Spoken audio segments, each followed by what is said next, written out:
Hey, everybody, host Stewart Kraintz here. Please enjoy this classic episode of Your Inside Track to Success. Hey, everybody, welcome back to the show. As always, it's your host, Stewart Kraintz. I am here with another amazing guest this week. But before I go ahead and introduce her, want to go ahead and ask you again, please, please, please like, subscribe, share this out with somebody. If you get any amount of value from today's episode, please share it out with somebody you know. Cost of attendance for this is free. So definitely are relying on you to go ahead and share this out to people so that we can continue to have as much impact on folks as possible out there in the world. And you never know what might be valuable to them. And can't have those opportunities if we don't share it out. Also, if you are listening to this, please go ahead and leave a 5-star review. That is the thing that is going to help us become more relevant in search over there on Spotify. So, without further ado, introducing today's guest. This is somebody I'm super excited to have on because I've known her. I think we were 4 years old when we met in kindergarten class, which I won't even tell y'all when that was, but long, long time ago. And she is somebody that has always been a creative mind, creative soul, creative spirit, and just secured her first publishing deal for young adult fiction. And we're going to get all into that. She's an educator. She is somebody that is a stand for the creative arts and creative arts in schools. And children just looking outside the box beyond sports to find ways to express themselves. So without further ado, I want to introduce Emily Bray to the show. Thank you for being here, Emily. Of course. And yes, playing with blocks is the first time I think we ever met kindergarten. Yeah, I think you were better at sharing than I was, if we're gonna call a spade a spade. But I appreciate you for being here today. And I wanted to just jump right in and ask because people that listen to the show are people with goals, people with dreams, aspirations, and to some degree, you have summited an Everest in a lot of people's eyes, which is getting a publishing deal for an original work, an original fiction work. And I would just love to have you start off by telling us a bit more about your journey as a writer and how you got to this moment. Yeah, so I mean, I have wanted to be an author since we were in fourth grade. Mhm. And I remember kind of somewhere probably in high school, I kind of thought it's probably never going to happen because you're right. It does seem like an Everest. And it definitely seems like something that's never going to happen. And then in college, I actually became a creative writing. It wasn't a major yet at the school that I went to. It was the first year they'd introduced the program. So I was still an English major with a creative writing emphasis. And I did that because I love writing, but also because I was really scared of the regular thesis of doing all that research. And I was never sure when I went to the head of the English department at Willamette, and I said, I think I want to do creative writing. She read some of my stuff and she's like, yeah, I think that's a good thing for you. And I was never sure if she thought I was a good writer or just a really bad English student. So that was amazing. But I actually wrote nonfiction in college. So that's where I thought I was going to go, nonfiction, memoirs. And then I became a teacher. And my second year of teaching, it's like 10 years ago, our creative writing teacher at the school I worked at left. And so I was like, okay, well, I like writing. And the summer before, I was like, well, I should probably get back into doing my own writing if I'm going to teach kids. And I wrote my first book that summer. It is sitting, printed out pages. It's not the one that I've published because probably wasn't very good, but it got me back into it. And then I just fell in love with writing again. So I've written 5 young adult fantasy books, and the one that I am most proud of is the one that's going to be published in October. So it's coming out soon. Yeah, well, we'll definitely get into the book that is coming out later on in the show. But what I heard you just share, Emily, is that this has been a dream of yours for a very long time. We're talking 20 plus years if y'all care to do the math. So just wanted to ask, it's difficult for people to hold on to a goal. I like to say on this show that life tends to happen. Like we have our goals, we have our dreams, and then life brings us circumstances and limitations and all these things that we get to deal with, and we get knocked off the course. How have you been able to stay persistent in the act of writing and seeing this through over such a long period of time? I mean, it is definitely anything creative. You get told no a lot, and it's something that you kind of have to get used to. With you know being told no, I'm not interested, or it's good, but like whatever. I think we're also our own harshest critics. So Mhm. sometimes just even thinking like I can't ever share this can be really, really hard. And so one of the things that has been really helpful for me was getting over that fear of showing something that's not finished. Because I think a lot of times we feel like things have to be 100% before they're good. They have to Mhm. be published. They have to be, and when you think about it, if you're in high school, like you're only, I saw this online and I really loved it. It was like, you're a level 16 human in high school. And if you've been writing for a year, you're a level 1 writer. So how good were you as a level 1 human? And so just Wow. giving yourself the grace of like, hey, I'm still growing and I'm still working on it. And I think once that was, I was able to kind of see that like, hey, the books that I'm reading have been professionally edited. They have been rewritten multiple times. This person has been a writer for 20 plus years. And I'm still growing into that. And I think that was a huge step of like recognizing that the dream wasn't going to happen automatically. It wasn't going to happen like one day you write something perfect. There's steps that you have to go through, and you can't compare someone who's written 30 books over their lifetime to your first draft. And I think sometimes we get stuck in that first draft of like, it's not good enough. I can't, why bother doing a second one or why bother doing a third one? Um, because it just feels like, what's the point? And I Mhm. think you're right. Like circumstances in our lives happen, and it's so easy to be like, well, it wasn't good enough. I'm just going to put that down and then just not come back to it. Yeah. Yeah, and thank you for sharing that. What I love that you shared about is that your first book is not the one that is getting published. Tell us a bit more about what the process of getting published specifically has been like and how you have persevered through all the rejection. Yeah, so there's a ton of ways to get published now in the world because of technology and things. And there's self-publishing, which is I think sometimes looked down on, like people just can do it, but it's gotten a lot better than it was maybe 10 years ago. Then there's traditional publishing, which is where you first have to get an agent. So first you have to send out query letters to hundreds of agents, and most of them you'll never hear back from. Mhm. And the rest you get like a no thanks email 6 months later that you've forgotten you even sent it to them. And then once if you get an agent, then they go and get a publisher. And so what I actually did was I skipped the agent step. I mean, I sent queries out and I got a lot of those no emails, but I actually started going to directly to small independent publishers.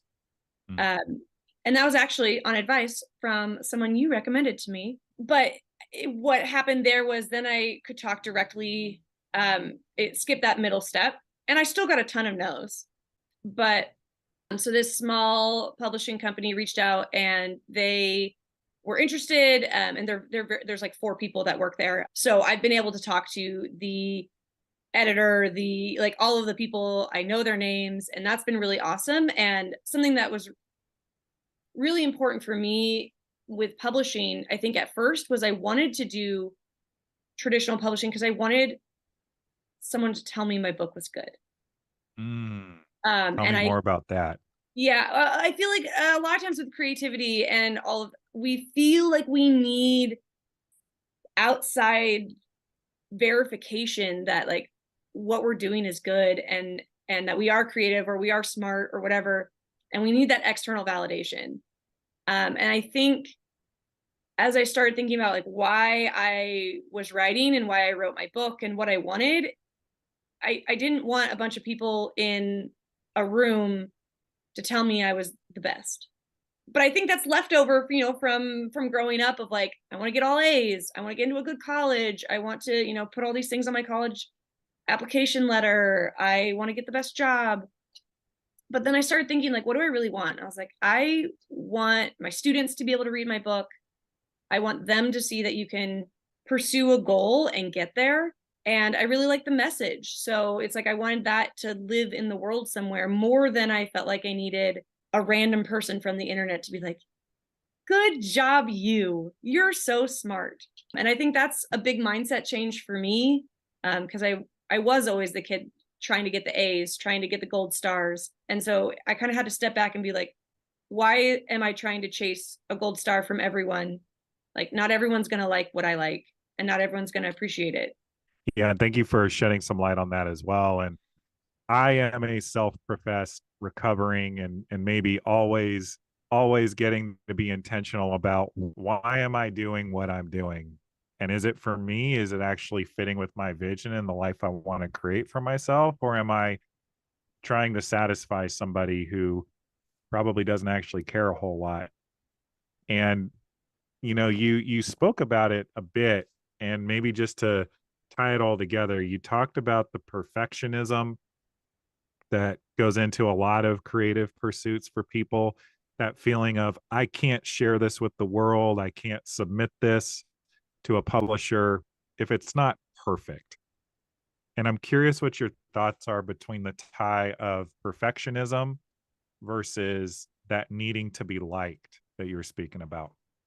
Yeah, I think as someone who has anxiety and has been kind of compensating for that their whole lives by trying to be perfect and having an amazing, wonderful, my best friend, older sister who is a genius. So I think I've been chasing that for a really long time of like, I don't want to show something and see people see me struggle. And asking for help was seen as like being kind of weak. And I think Mm.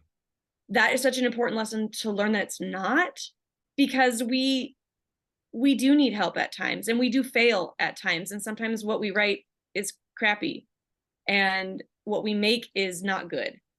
Mhm. um, and I came across this quote that I put up in my classroom, and I first put it up for my kids, but now it's like my quote, which is that failure is a bruise, not a tattoo. So Ooh, Johnson, let's go. isn't that a I'm great sorry, by quote? I love who? that quote, John Sinclair. Love it.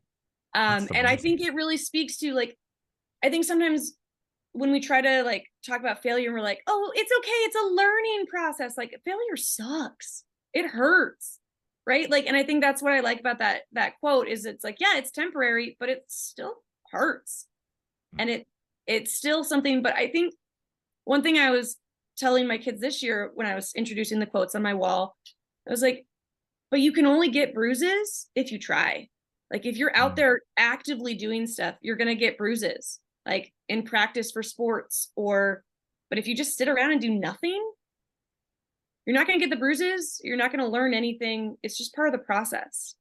And so I think kind of getting that of like, hey, I got bruises all the time when I was playing sports. I can do the same thing with my writing and my creativeness. And also, I have the greatest, meanest, most honest audience in my students. And I give them my writing all the time. I don't usually tell them it's mine because I don't want them to be like, oh, it's great, you're wonderful, Miss Bray, where's my gold star? And so I'll give it to them and I'll get their feedback. And I think that helped me take it away from like, I'm going to get a gold star. Like, they can't give me a gold star. I'm their teacher. I give gold stars.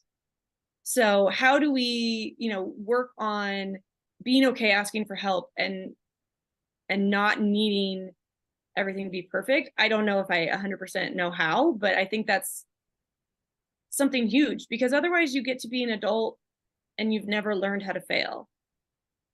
Yeah. And it becomes harder and harder and harder the longer you go without sharing imperfection.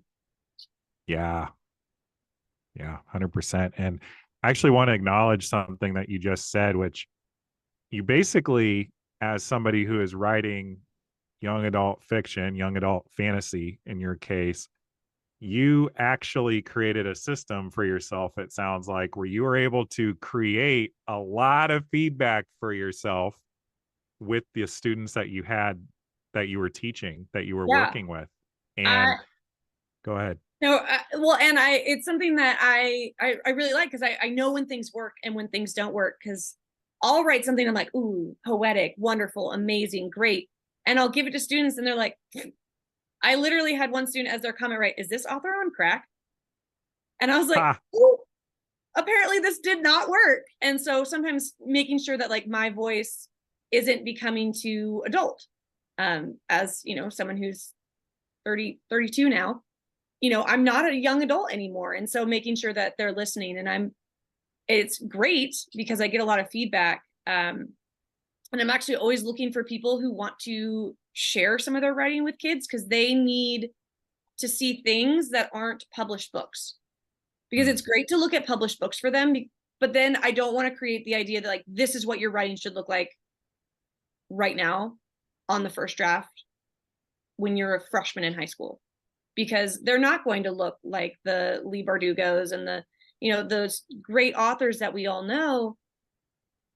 First draft with no editor, you know, like year one of creative writing. So I love to give them early drafts of things so that they can see that there's a process. yeah.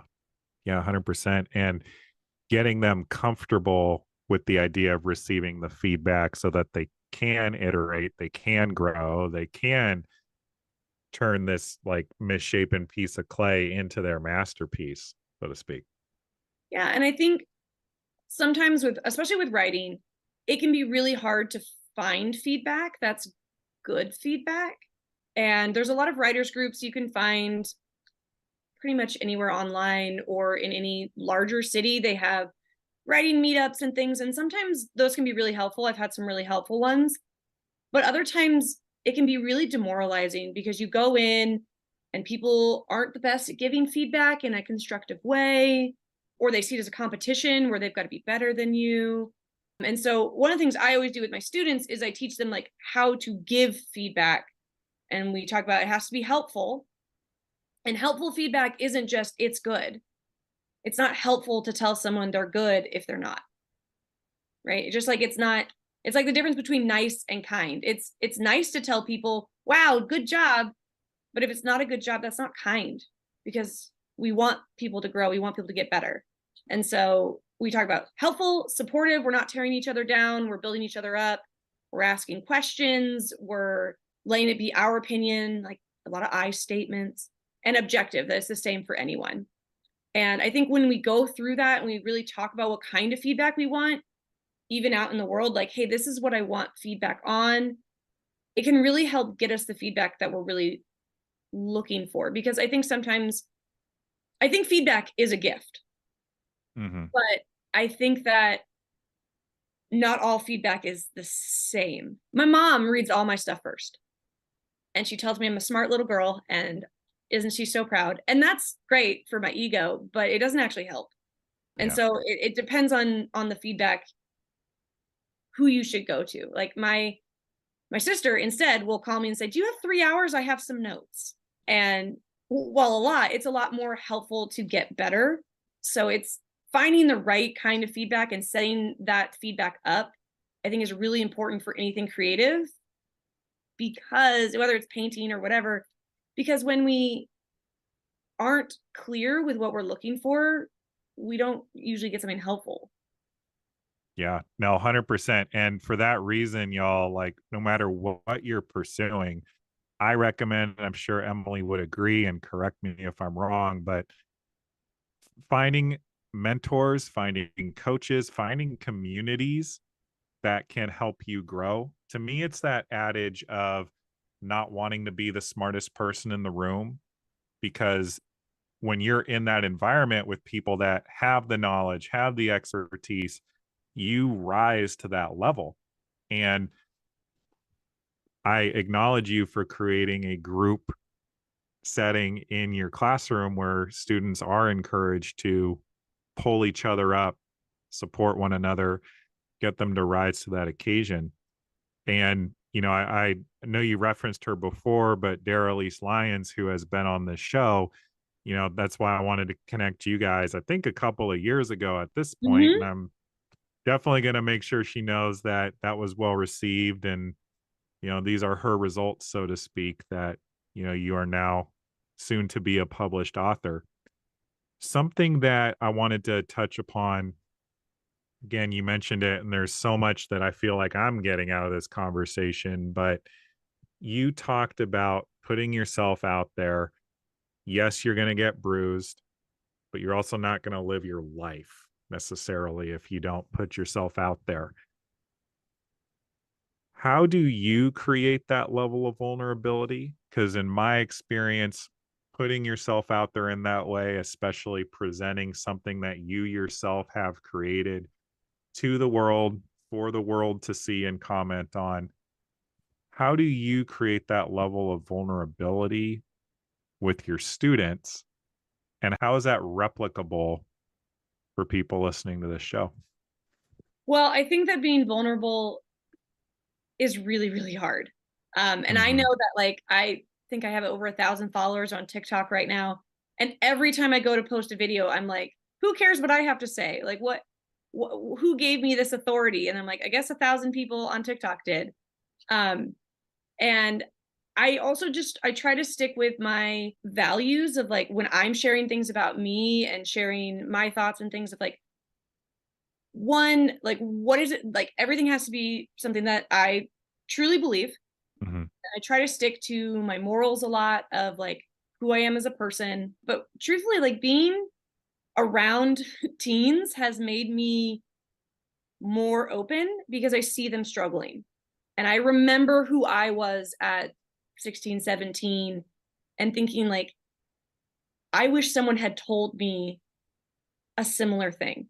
And I wish someone had been open with me that was an actual adult. So I'm always open with my kids. I'm open with them about the fact they have anxiety and depression. I'm open with them about my ADHD. And I'm open with them when I'm like, this sucks. Like we were talking earlier before we started about how I cannot spell to save my life. And I'll be right on the board. I'm like, is this right? And I think that all of our lives, we've been told that we have to be the smartest one in the room, Mhm. that we are all competing against each other. And I think, I mean, maybe it's our generation as millennials that I feel like we were told, if you don't take every AP class, if you don't get all A's, if you don't take an extra science class, you're never going to get into college. And I think about how that made us take anatomy our senior year together, and we Yeah, hated that class. we sure did. That was We not a great class, y'all. we hated that class, and because we weren't interested, we that wasn't what we were good at necessarily. It wasn't what I was good at, but because we had this fear of like if we're not the best, we're never going to make it. And I think that that's not true, but I think that's what was told to from us from adults, like because they were trying to be helpful. They weren't trying to give us anxiety, but that's what the adults kind of, being helpful. They're like, hey, let's make you the best. You can do this, right? Like you can be the Pokemon master, right? You can be the best there ever was. And I see that sometimes with my students, and their mental health is, especially after COVID, tanked. Mhm. So like I'm really open with it, and I see them relax, and I see them taking care of themselves, and you know those things more. And then it's just like that feels good, and then you do it more, right? So being vulnerable, it's still really hard to share things with people my own age. And I think part of that is because when you're talking to teens, it's like they're growing, they're learning, and you're still sort of the expert because you're twice as old as them. But when you're talking to people your own age, it can be really difficult to share what you're thinking and creative things, because there's still that competitive nature, even though we've long since graduated high school and college Mhm. and had families and all of those things. It still sort of feels competitive, and that I Mhm. think is a mindset I'm still trying to shake. And I don't know if that's from my sport days or what, but it's like thinking of everything as like a competition is something that I Yeah. think is something that I'm still really working on so that I can be more vulnerable. Yeah. Yeah. And thank you actually for being vulnerable and sharing all that, that this is still an area of growth for you. And, it is for me also. Like, I find myself with this show getting caught up in like, okay, how many people have listened to this episode? How many subscribers do I have? Who can I get on the show next? And like, how big of a name can I get? And I think what has served me over and over again is getting reconnected to why I'm doing this in the first place.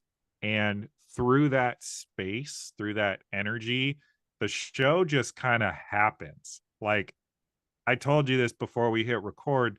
I don't have any questions I come to the show with that I'm going to ask you, like, oh, Emily's a writer. I got to make sure this is all about writing. But, being connected to the impact that I want to have and just trusting that whoever is going to listen to this will and that they will be impacted as such, at least in my experience, is how I continue to create the authenticity and get out of that place of needing to compete.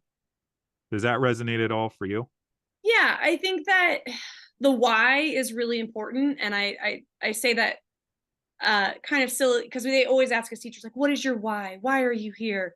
And like sometimes it's because I need money to have food. Yep. But like I think about like why do I love creating and why do I do those things and why am I drawn to all sorts of creating theater, different kinds of crafts. I eventually I'll learn how to play the piano in the back here. I love Um, that.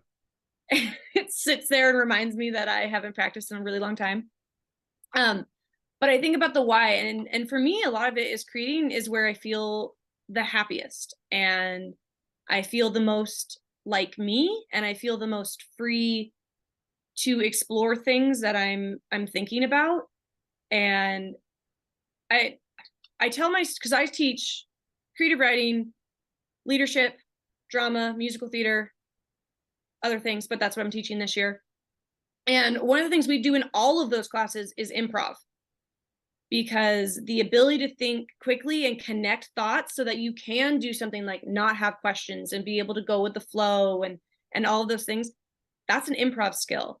It's a skill to think quickly on your feet and connect things that didn't connect before in your brain. And I tell the kids, like, whatever you're doing, if it's creative, if you own a business, if you're an engineer, if you're in an interview for a job and they ask you, like, what kind of animal would you be?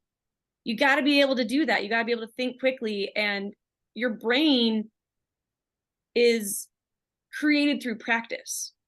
There's is no like, I'm a smart person, I will be a smart person forever. Just like there's no like, I'm the best at a sport, I will be the best forever. Yeah, there's people who Mhm. are more or less talented, but you can shape your brain by practicing skills to get where you want, like doing improv. So I'm like the biggest improv person in the world.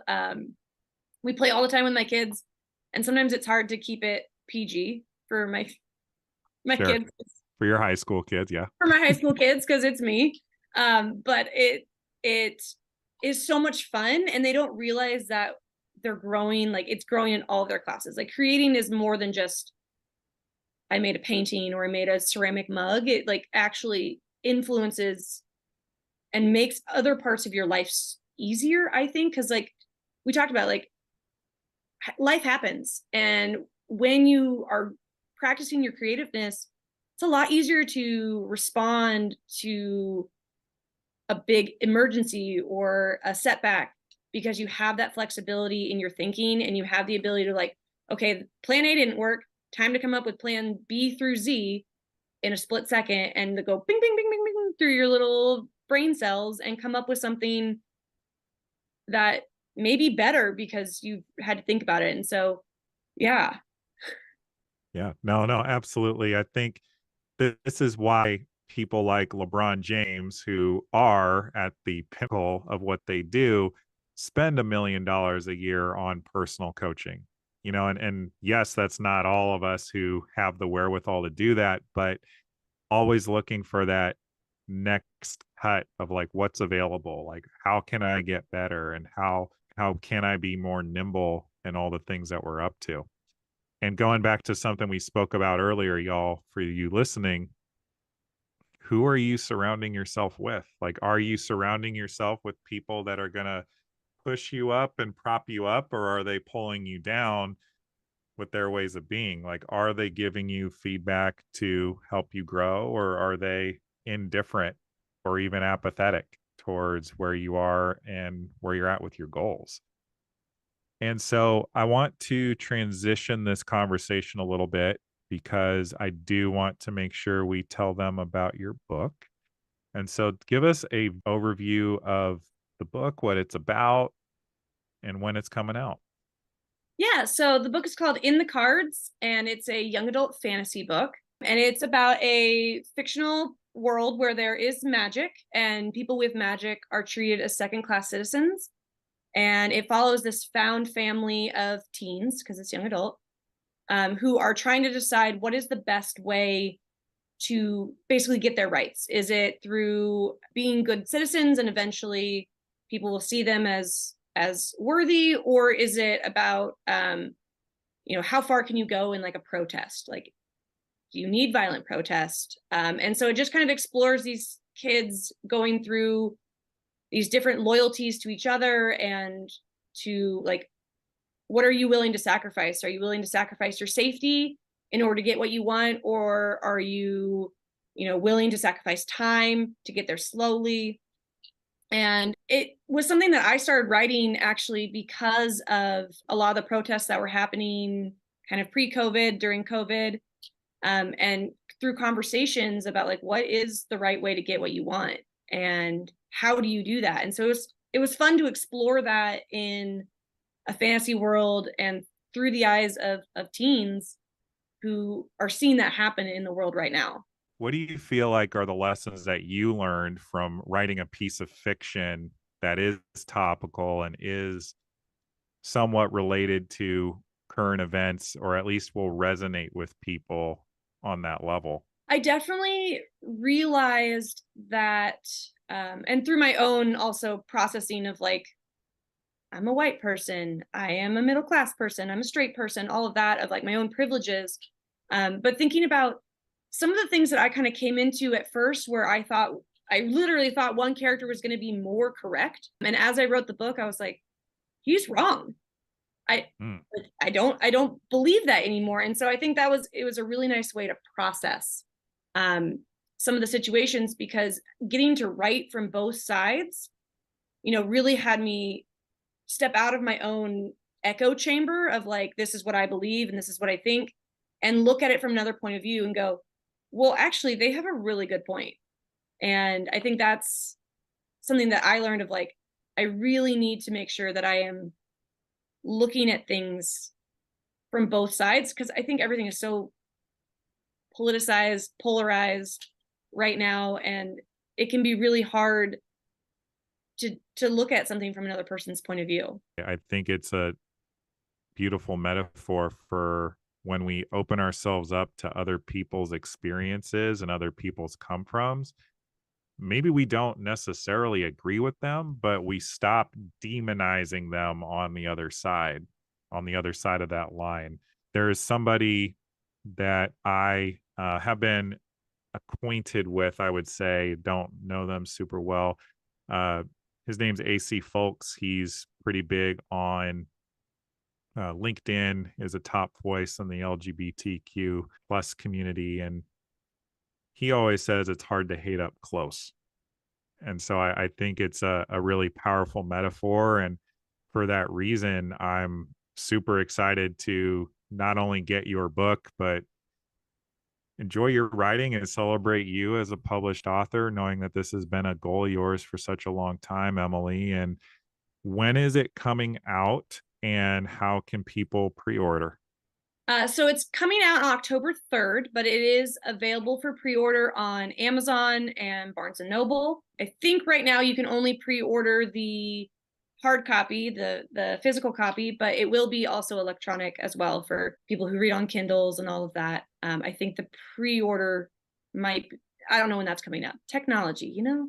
Bare minimum, y'all, will make sure the link is available below so you can pre-order your copy as well. Definitely check Emily out. Again, I have had the privilege of reading her writing. Super excited. I will be tearing it apart, just devouring it as it becomes available. So, lastly, before we head out, what are the best places for people to connect with you, Emily, so they can connect with you, get to know you better, and follow you on social media? Yeah, so on social media, I'm most active on TikTok because I'm hip with the children. And both TikTok and Instagram, my handle is the same. It's emily.k.bray. And then I also have my website, which is emilykbraywrites.com. And I also have Awesome. on my website, I also have some free creative writing lessons and some teaching stuff on there as well. So check that out. All of this, y'all, will be available in the description below. So be sure to check it out. Please connect with Emily. Let her know what your biggest takeaways were from today's episodes. And y'all, I want to know what your biggest takeaway was too. So let me know. We'll connect with you in the comment section below. Emily, the final question I have for you, I ask this of all of our guests. What are you acknowledging yourself for today? I'm acknowledging myself for all the work that I had to do during COVID of teaching online so that I was super comfortable having this conversation with you today. So, all that work pays off in the end. I love it. I love it. You never know when you're setting yourself up for future success, y'all.